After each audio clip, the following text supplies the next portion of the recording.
WhiskyJason here, Whisky Live Dublin 2024, together with... I'm Mark from the Copeland Distillery, based in Donaghadee in County Down. Very, very good. You're one of the co-founders? Yeah, one of the co-founders and currently one of the directors in the business, and I look after the export side of things. Not everyone knows this brand yet. Tell us a little bit of the history, please. So we're based in a little town in the most northeasterly part of Northern Ireland. Yep. A little place called Donaghadee, which is as hard to say as it is to spell. Yeah, sure. So I tend to tell people if you go 100 miles north from Dublin, you get to Belfast. And if you go 25 miles east, just before you fall off the island, that's where we are. We're right on the coast. That's good. We look straight across to Scotland. It's only about 8 miles across the Irish Sea. So last time I was at Derry, I probably waved in your direction. Well, yeah, you would have. Derry would have waved this way, and we can look across and almost wave at the farmers in Scotland. Okay, very, very good. So how did you have the crazy idea of starting a whiskey distillery here in Ireland? The initial business was started on gin. It was actually an idea by our founder, Gareth Irvine, who had an idea while he was in university for a fruit distilled gin. So that was the first product we made. Still have those products in the market. We distill with real fruit. We get two flavors: rhueberry, which is rhubarb and blackberry, and a raspberry and mint. So that's what started the business. But Gareth very much was looking to develop a whiskey distillery. So 2019 we moved into the new distillery, purpose built for us in Donaghadee. And we've been making whiskey since about September, October 2019. All right. Double distilled, triple distilled, what do you have? We do double distilled. We like to do it low and slow. We find we can hold a lot of the flavor, get a much more rounded and robust mouthfeel with double distilled. We've also worked with our suppliers in terms of the yeast, and we think the double distill actually gives us that little flavor profile we're looking for. So we do 5 different mash bills. We do single malt. We do pot still, obviously traditional Irish whiskey. We do what's known as a chocolate malt. So that is 90% peated malt. Malted barley, 10% toasted barley. So when specialty malt, do you get it from Ireland or you get it from someplace else? We largely get all of our grains from Ireland. But the chocolate malt, even coming off the still, it's got a little bit of a smell and a mouth taste. A little bit mocha chocolate. Almost like 80% dark chocolate on the mouthfeel. We do a heavy pieces.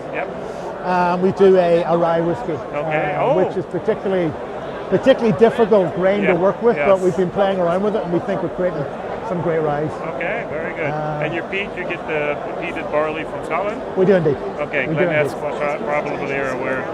Sorry? Glen's, or where do you get it from? I'm not entirely sure where that's from. Okay, Scotland. Scottish peated. We're happy. Peated barley. So should we show some of the bottles? Yeah, sure.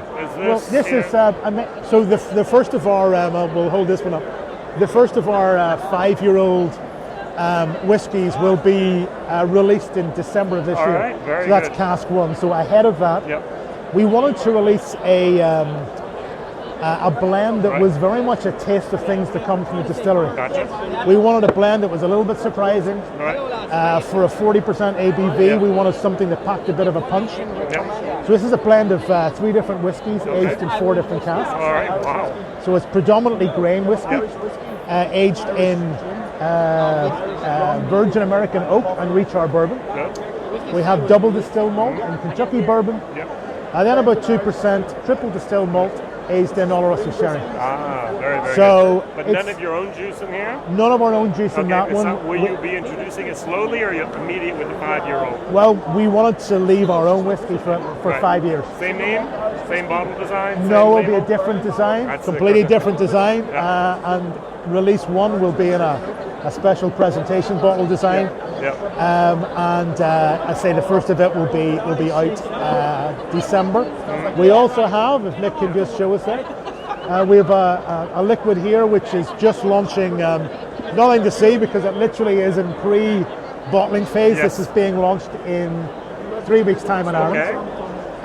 It is again, it's a source, but it's a 5-year-old single grain, predominantly Kentucky bourbon cask, but also finished in Muscatel, and Pedro Jimenez Cherry Cask. Very, very good. And that's bottled at 46%. Yeah. So again, that'll be bottled in something similar to the Merchant's Key, more of a dark blue label. Very good. But price in Ireland is price in Ireland on this one is €39.99. Oh, that's great. Yeah. This one will be around about €50. Very good. Distribution? Well, I mean, as well as Northern Ireland and the Republic of Ireland, we sell into 12 states in the US. Okay, yay. Is Illinois one of those states? We're in Missouri, right? And we're hoping to be in Illinois very soon. Okay, because everyone says I'm in Illinois. Why Illinois? There must be a reason for that. Well, I mean, in terms of the Irish diaspora, biggest states for us. Right, so the biggest states in the US are Massachusetts, New Jersey, New York, which we're in. Right. But obviously there's a lot of Irish in Chicago. Right, Chicago, okay. So that's why Illinois is a big state for Irish distilleries. Okay, Green River, St. Patrick's Day, Oh, it's one of the big, I think it's a bigger St. Patrick's Day in Chicago than even in Dublin. That makes sense, All right, now that's But we sell our whiskey into the States. We also sell some of our gin. Okay. Actually, for whiskey drinkers, this is a really interesting gin. All right, tell us. So this is our award-winning Irish gin. It won the International Wine and Spirits Competition Trophy in 2022. We're the only Irish distillery ever to win an IWSC trophy. But this is our Irish gin straight out of the still. 120 days in Kentucky bourbon casks. And 20 days in Oloroso sherry casks. Wow, days. So for whiskey, we sometimes actually, places like Whiskey Live, people come and ask for our whiskey. We give them this. Confuses the heck out of them because they go, wait. It tastes a bit like a whiskey, but we're not really sure. So it sort of crosses the divide of whiskey people who are not sure they like gin, so it can be drunk neat. Yes. But it's great in a gin and tonic with a slice of apple. All right. 1778, why? Well, in 1778, there was a sea battle called the Battle of the Copelands. Right, okay. Took place about 3 miles from where the distillery is currently based. Let me guess, between the British and the Spanish? Between the newly independent US Navy okay. and the British Navy. Okay. And that makes sense now for 1778. And the US captain of that ship was a guy called Captain John Paul Jones. Okay, I know. That's why they call it Jones 1778. But it's bottled, it packs a punch, it's bottled at 57% ABV. Navy strength. And you know the story about why it's called Navy strength? Tell us. So in the mid 1400s, 1500s, the British Navy insisted that all of the gin and rum was Navy strength. Right. So more than 57% ABV. So if you spilt it on gunpowder, the gunpowder still lights. Right. That's why it's called proof. That's exactly. Proof is that it lights the gunpowder. So this one's 100 proof, 57.1% ABV. 114 proof, absolutely. That's good. So we do a Navy strength gin. We do a rum. We're one of the few Irish distilleries to make our own rum. Again, after the Copeland Islands. The Copeland Islands in the 1700s were used to smuggle whiskey, tobacco, and rum into Ireland. So we do a rum. That makes sense. So we've probably got one of the broadest spirits portfolios of any Irish distillery, but very much as the whiskey matures, the distillery will be moving more into a whiskey focus than our rum, gin. Can we visit you?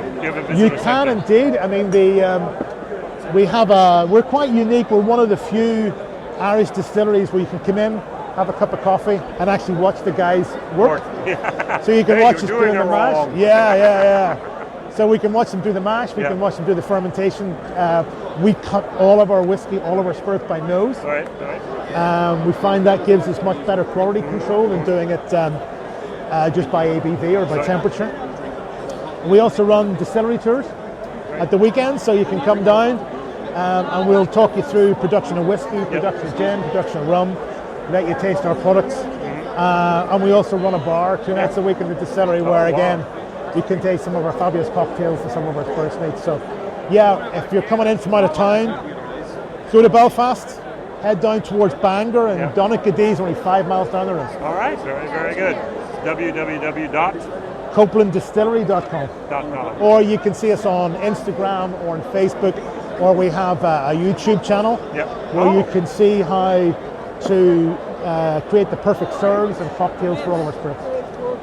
I'm going to have to watch that. Very, very good. WhiskyJason here together with Mark Prentice from the Copeland Distillery.